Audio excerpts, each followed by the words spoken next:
सफाई आधा ईमान है, सफाई आधा ईमान है,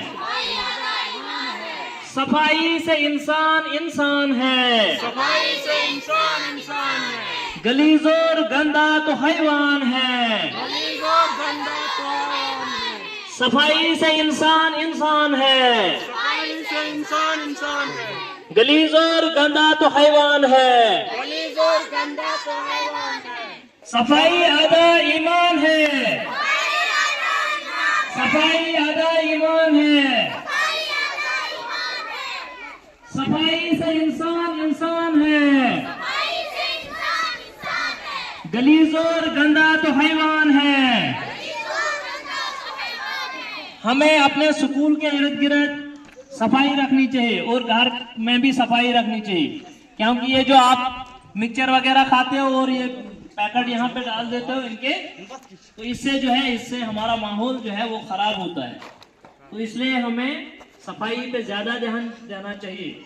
आपको पता है कई महीनों से बारिश नहीं पड़ रही है, तो अगर गंदगी हम ज्यादा फैलाएं तो हम ऐसी बीमारियों का शिकार हो सकते हैं जो हमारे लिए मुहल्लिक हो सकती है। यानी जो बीमारियां हमें जानलेवा हो सकती हैं वो बीमारियां लग सकती हैं इस बार अगर हम गंदगी ज्यादा फैलाएं। तो हमें ऐसा करना चाहिए कि हमें अपने स्कूल के इर्द गिर्द, अपने घर के इर्द गिर्द सफाई का खास ध्यान रखना चाहिए, क्योंकि अगर हम ही लोग कोई चीज खाते हैं तो हमारा ही फर्ज बनता है कि हम जो वेस्टेज जो निकलती है हम उस वेस्टेज को कहीं ऐसी साइड पे लगा दें जहां से बाकी लोगों को कोई नुकसान ना हो। आप देखते हो कि आप मिक्सचर या कोई ऐसी चीज खाते हो जिसमें ये पॉलीथीन होता है, जो एक ऐसी चीज है जो 500 साल भी जमीन में डालकर खत्म नहीं होता है। ये आपको पता है, ये आपने पढ़ा भी है।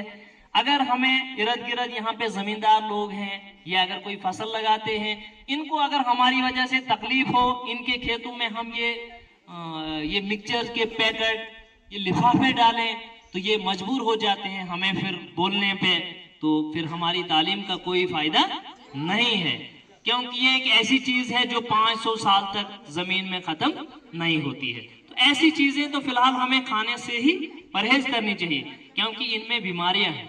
इसके बदले हमें फ्रूट्स खाना चाहिए, कोई ऐसी चीज खानी चाहिए, कोई ड्राई फ्रूट खाना चाहिए जो हमारे लिए फायदेमंद हो, जिससे हमारी सेहत बने। हम आपको बार बार कहते हैं, लेकिन इस बार आप हमारे साथ इस चीज की कसम खाएंगे कि अगर हम कुछ खाएं तो ऐसी चीज खाएं जिससे हमें बीमारियां नहीं बल्कि हमारी सेहत जो है वो अच्छी रहे, वो अच्छी बने, ताकि हमारे पेरेंट्स जो हैं, आपके पेरेंट्स जो हैं या हमारे पेरेंट्स, हम उन पे कोई ऐसी गलत जिम्मेदारी न डाल दें। फिर आपको पता है जब बीमारियां फैलती हैं, जब हम बीमार हो जाते हैं, फिर कई महीनों हमें हॉस्पिटलाइज होना पड़ता है, अस्पताल में रहना पड़ता है।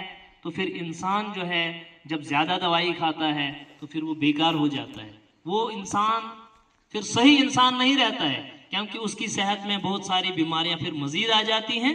इसलिए हमें पहले ही कुछ प्रिवेंटिव मेजर्स लेने हैं जिससे हमें बीमारियां नजदीक आ ही नहीं सकती हैं। उसके लिए ये है कि हमें साफ रहना है, अपने माहौल को साफ रखना है, हमें साफ पानी पीना है, क्योंकि हमें यहाँ पे चश्मे के पानी है, हमें ये पानी नहीं पीना चाहिए जो हमें बिल्कुल एक जगह पे जमा हुआ होता है।